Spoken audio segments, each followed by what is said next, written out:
Lesson number 5. Juvenile delinquency and victimology. Delinquency refers to any action, course, or conduct that deviates from acts proved by the majority of people. Next is juvenile crime. Denotes various offenses committed by children or youths under the age of 18. Such acts are sometimes referred to as juvenile delinquency. Juvenile delinquency is used to describe a large of number disapproved behaviors of children or youth. Juvenile refers to a person of tender year. Minor, a youth, or those who are not emancipated by law. Status offense.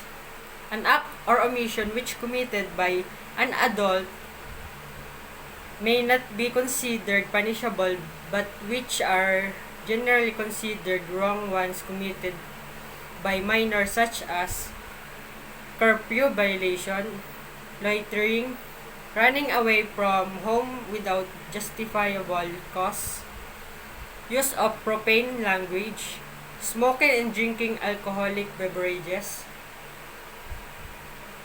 disobedience to parents, guardians, or school officials, association with delinquent gangs.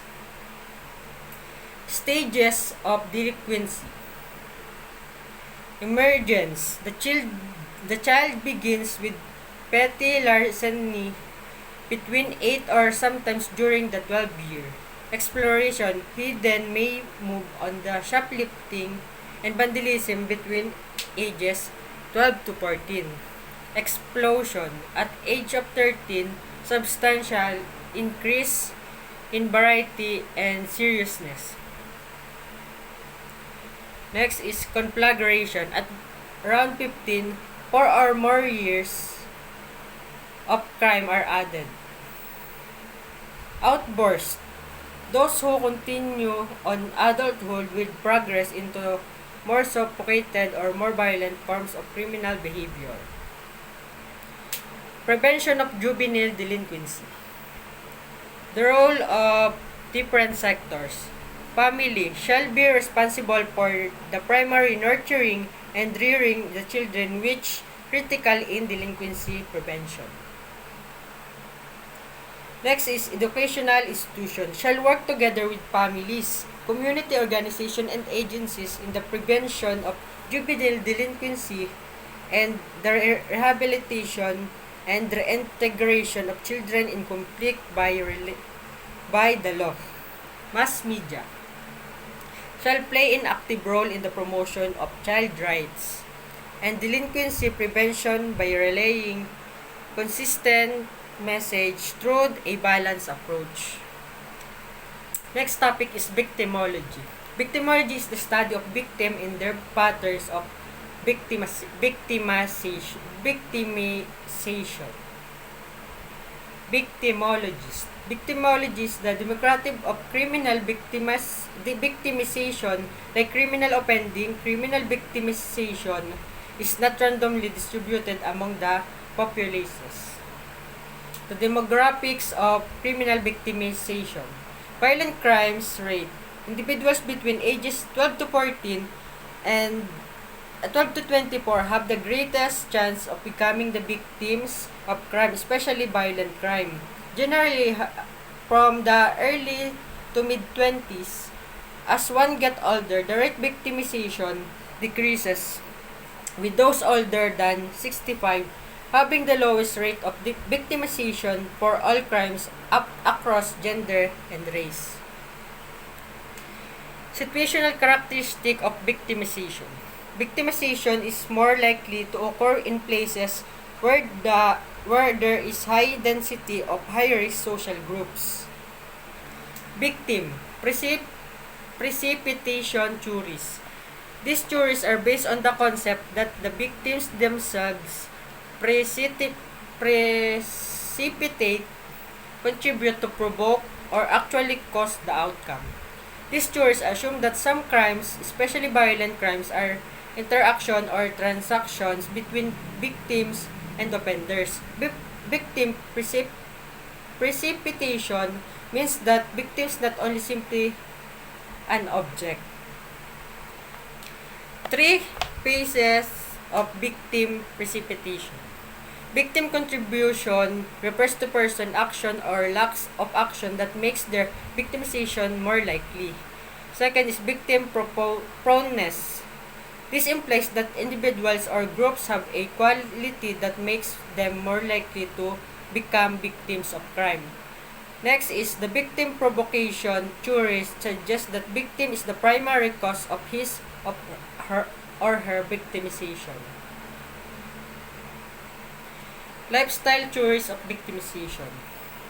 These theories seek to explain why victimization can differ in quantity but remain in the same quality. In cities being researched, it was found that youths were at a much greater risk of researchers victimization than older person, and men have substantially higher rates of victimization than women. Theory of personal victimization. Lifestyle stand at the centerpiece of the theory of personal victimization because it has patterned routines of a person everyday activities that predict the chance of exposure to high-risk situation. Routine activities theory. Another theory of victimization focuses on context of crime in the terms of the opportunities of victimization. Differential opportunities. The routine activities approach to crime is limited to an explanation for predatory crime. Routine activities theory. Rational choice theory of crime. The key assumption of routine activities theory is the idea that is crime motivated through rational choice. Next is target hardening. Target hardening is the foundation for many popular crime reduction programs, crime prevention programs such as neighborhood watch programs that to increase the level of lighting in streets and neighborhoods, and the surveillance camera are based on the assumption that these chances will cause the potential crime will reevaluate the risk of committing a crime in these target-hardened environments. General classes of victim. Number 1 is the young, the weak by virtue of age and immaturity. Second is the male, often less physically powerful and easily dominated by males. Third is the old, the incapable of physical defense and the common object of confidence scheme.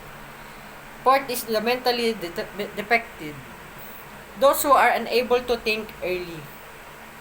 5. The immigrant, those who are unsure of the rules of conduct in the surrounding society. Last is the minorities. Racial prejudice may lead to victimization or unequal treatment by the agency of justice. Psychological types of victim. The depressed, those submissive by virtue of emotional condition. Next is the acquisitive or greedy, the value or act wanting more propel such individuals into victimization. Next is the wanton or overly sensual, those ruled by passion and thoughtlessly seeking pleasure. Next is lonesome, similar to acquisitive type of victim by virtue of wanting companionship or affection. Next is the heartbroken, those emotionally disturbed by virtue of heartaches and pains. And the last is the tormentor, the type of victim who asks for it, often from his own family or friends.